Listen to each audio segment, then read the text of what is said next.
Welcome back to the Project Podcast, your Thursday morning edition covering major financial magazine headlines, everyone. We're here for a deep dive into the August 21st, 2025 edition, pulling insights from top publications like Bloomberg, the Wall Street Journal, and Barron's. Our mission today: cut through the noise, deliver those essential nuggets you need to be, truly well informed. We're covering quite a bit: central bank moves, corporate upheavals, even some surprising opportunities across the globe. Okay, with that global snapshot in mind, let's dive straight into probably the most anticipated event on the financial calendar right now. We're starting with the Federal Reserve's gathering at Jackson Hole. Now, according to Bloomberg, we've seen base metals, things like copper, aluminum, zinc, they're edging lower. The market seems to be waiting for clues about the central bank's thinking ahead of its September policy meeting. Now, many might see this as just another Fed speech, but why is this specific gathering so important right now, especially for commodities? Well, the immediate focus at Jackson Hole, it really is Jerome Powell's expected unveiling on Friday. He's set to reveal the Fed's new policy framework for inflation and employment goals specifically. And minutes from the late July FOMC meeting showed most officials view inflation risks as, let's say, outweighing labor market concerns right now. Okay, so inflation is top of mind for them. Right. And what's truly fascinating here, and Bloomberg reported on this, is that tariffs are fueling a growing divide within that rate-setting committee. A divide within the FOMC. Yeah. It isn't just about economic theory anymore. It reflects maybe a deeper ideological split on, trade protectionism versus global integration. Which path best serves U.S. economic stability? That's kind of the underlying debate, and it'll likely define monetary policy for years to come. That's a big shift. Definitely. And for industrial metals, getting back to your question, if rates go lower, it would likely boost them because it puts downward pressure on the U.S. dollar, making commodities cheaper for international buyers. That dollar commodity link is key here. Got it. So it's not just signaling, it's potentially a foundational shift in how the Fed sees its mandate, and trade policy is making it even more complex. And speaking of global dynamics, the market's also keeping a very close watch on the possibility of talks to end the conflict in Ukraine. Bloomberg highlights Vice President J.D. Vance's comments. Negotiations focusing on security guarantees for Ukraine and territory Russia wants to control. Beyond the obvious human element, what's the direct market impact we're observing from these kinds of geopolitical movements? Oh, these movements can have very direct, very immediate market impacts. Brent crude, for instance. It saw a significant rise, reaching its highest point in 2 weeks, as Bloomberg noted. Highest in 2 weeks, wow. Yeah, and it's not just general uncertainty. The specific territories Russia wants to control, they're vital for key energy transit routes, agricultural exports. Any shift in control or access directly influences global supply perceptions. Okay, so it's about specific logistical choke points. Exactly. It really shows how interconnected these different market forces are. From macroeconomics to geopolitics, they all ripple through commodity prices. You see effects across the board. Right, and these geopolitical shifts often have domestic reverberations. Yeah. Speaking of pressures on businesses, let's not forget the ongoing discussion around tariffs. That seems to be a recurring theme across headlines from the Wall Street Journal and Barron's. Small businesses, they've been sounding the alarm. What's the latest there? Are those initial fears playing out? Well, small businesses are proving remarkably tough, actually, according to Barron's. Remember former President Trump's April 2nd tariff announcement? Initially, massive outcry, forecasts of steep 25% rates. I remember that, yeah. But the White House later paused many of those reciprocal tariffs. So the estimated effective tariff rate now, it's around 16%. 16%, so higher than before, but not the 25% initially feared. Correct. Higher than last year's 2.3% definitely, but much lower than that forecast. And businesses are adapting. They're doing things like reclassifying imports to comply with USMCA, that's the North American Trade Agreement. Okay, finding ways around it, essentially. Kind of. For example, compliance for Canadian goods under USMCA, it rose sharply in June, from 56% to 81%. However, there's always a however, isn't there? Usually is. Some experts, like Olu Sanola at Fitch Ratings, they warn this could be the calm before the storm. Why that? Because supplier pricing might not yet fully reflect these tariffs. They might still be working through pre-tariff inventory, you see, so the full impact might still be coming down the pipeline. And the real challenge for you, the listener, is figuring out when those costs will actually hit the bottom line. Right, that lag effect. Okay, moving from the macro picture to the more granular. Let's unpack some significant corporate news. Tech stocks, they've been on such a tear, but now they're taking a hit. The NASDAQ composite, according to the Wall Street Journal, fell around 2% over the past couple of days, dragging indexes further from records. Now, there's Rarely a single catalyst, as you say, but what seems to be driving this particular sell-off. You're right. It's usually a mix. But comments from OpenAI CEO Sam Altman are certainly being cited widely. Bloomberg reported on this. He suggested the AI boom has, quote, bubble-like characteristics. That'll get people's attention. Oh, yeah. And investors have poured into tech, leading to some pretty stretched valuations. The NASDAQ 100 is trading at 27 times expected 12-month profits. 27 times. That sounds high. It is. To put that in perspective, it means investors are paying $27 for every dollar of projected earnings. And it's almost a third higher than its historical average. So that signals significant investor optimism, or maybe, overexuberance. So bubble talk means high valuations. Precisely.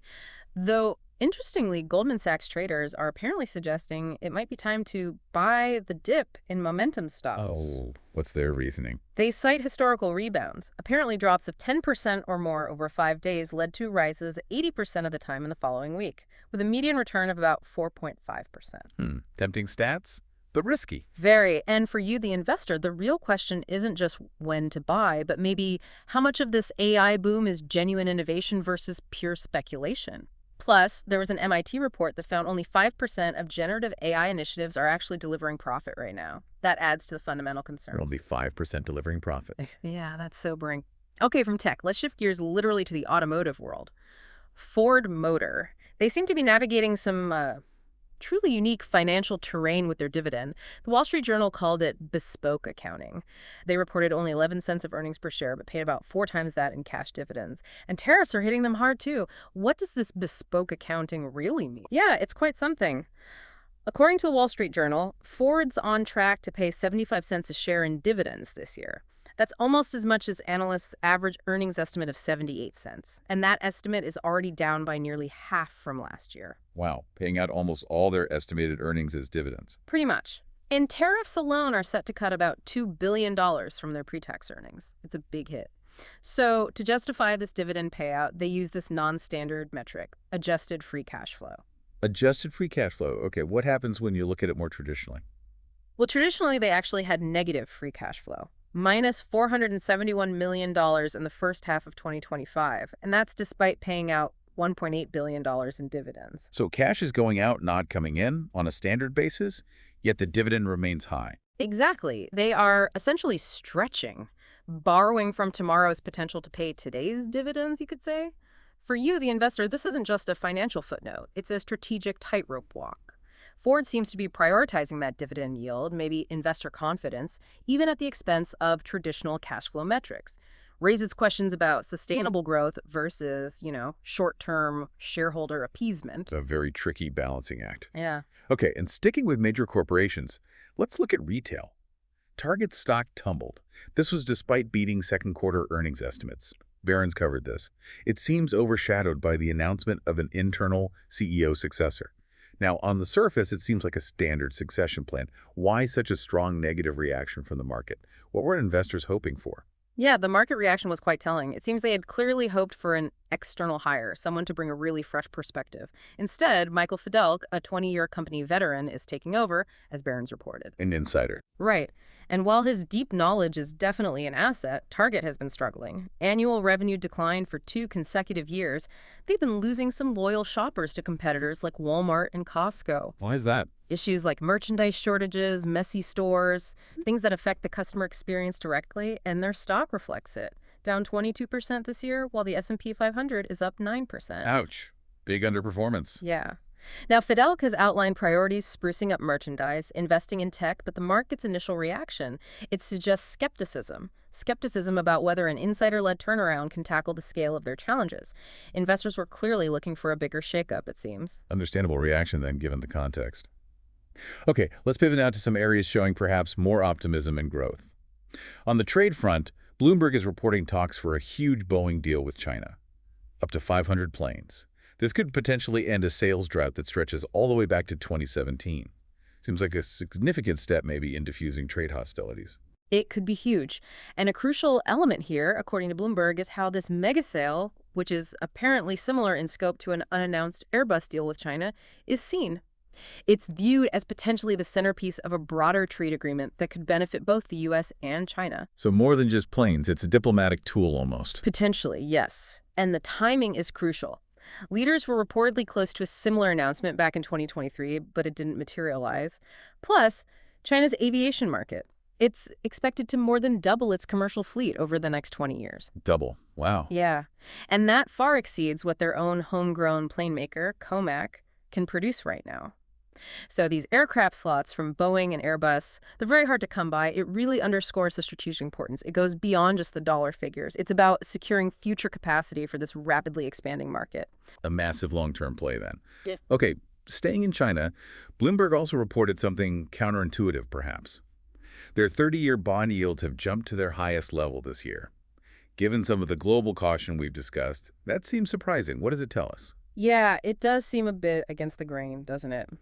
But if we connect it to the bigger picture, this bond sell-off seems to highlight growing optimism, specifically about the mainland China economy. Optimism. Why? Well, expectations of maybe a favorable trade outcome with the U.S., combined with Beijing's own efforts, large-scale projects trying to combat deflation, it's spurring traders to switch. They're moving from bonds into stocks. The CSI 300 index, for instance, that's a key benchmark of mainland stocks, hit its highest level since October. Okay, so money rotating into equities on the mainland. Exactly. But, and this is important, it's a nuanced picture. You have to contrast this with Hong Kong. In Hong Kong, funding costs, specifically the one-month HIBOR, their interbank lending rate have roughly tripled. Tripled, that's huge. Yeah. It is, and it makes margin financing for equity investors much more expensive. It also undermines the property market there, so it shows the sharply diverging economic landscape within the broader Chinese market. Mainland surge, Hong Kong facing distinct pressures. A very stark contrast indeed. Okay, let's also touch on the energy sector within China. The country's biggest refiner, Sinopec, reported a significant slump in first-half profit. Bloomberg covered this. What were the main drivers there, especially given the global energy picture? Well, their net income fell quite sharply, 36%, down to about 23.75 billion yuan. The primary reason was declining oil prices. Brent averaged around $79 a barrel in that period compared to about $83 a year earlier. Okay, so lower oil prices hitting their refining margins. Right. But they also faced lower production of gasoline and diesel. And this is interesting. It was directly impacted by the rapid spread of electric vehicles within China.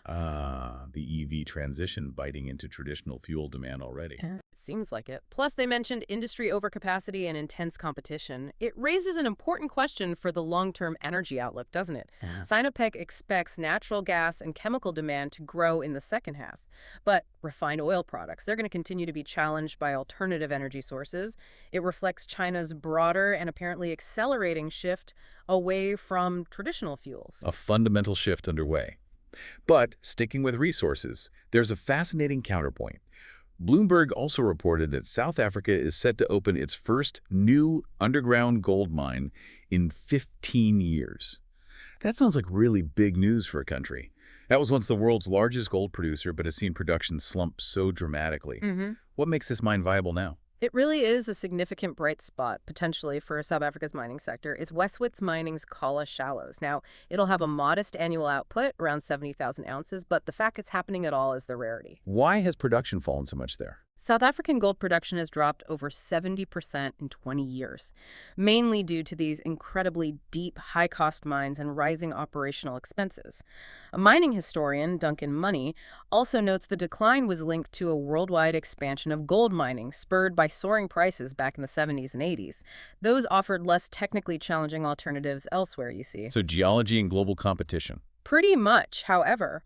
With gold prices enjoying this record-breaking rally up about 27% this year after a similar gain in 2024. Right, gold has been on a tear. Exactly. Suddenly, projects like Kala Shallows, with cost reportedly under $1,300 an ounce, against a trading price of, what, $3,340, they become very viable indeed. Makes the economics work again. Precisely. It indicates maybe a resurgence of interest in what was seen as a declining sector, driven purely by these high market prices. Interesting. Okay, perhaps one of the most exciting narratives emerging from these headlines, also from Bloomberg, is India. India is becoming a rare hub for green IPOs, apparently, with $4 billion in deals lined up. This really stands out globally. What's powering this surge, especially when other clean energy markets seem to have struggled recently. Yeah, this is quite compelling. India is seeing a genuine revival in clean energy initial public offerings, and it seems heavily fueled by Prime Minister Narendra Modi's aggressive push for renewables.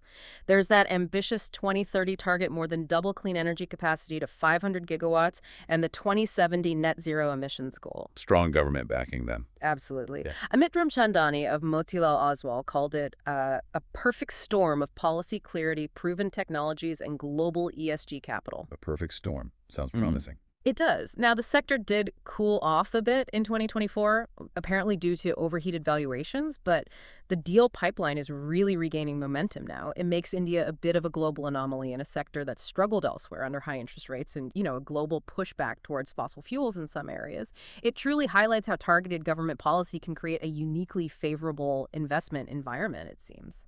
Fascinating contrast with global trends. Okay, so let's try and pull this all together. What does it all mean? We've covered quite a range, central bank decisions setting the tone, major corporate shifts in tech, auto, retail, and then these remarkable stories of, well, resilience and new growth in places like India, even South Africa's gold sector, is a dynamic picture, often conflicting signals. It really is. And this leads to, I think, a crucial question for you, our listener. Given all these conflicting signals, the tech sell-offs, the corporate accounting stretches on one side, but then surging green energy investments and a new gold mine on the other, how do you weigh these short-term market reactions against the perhaps longer-term strategic plays being made by governments and corporations around the world? Are we just seeing temporary blips here and there, or maybe the early stages of much larger, more enduring shifts? Something to think about. A great question to leave our listeners with. And that wraps up our deep dive for today. Thank you for joining us as we explore the intricate web of global finance and some surprising market shifts. We'll see you all tomorrow morning with new headlines from major financial magazines.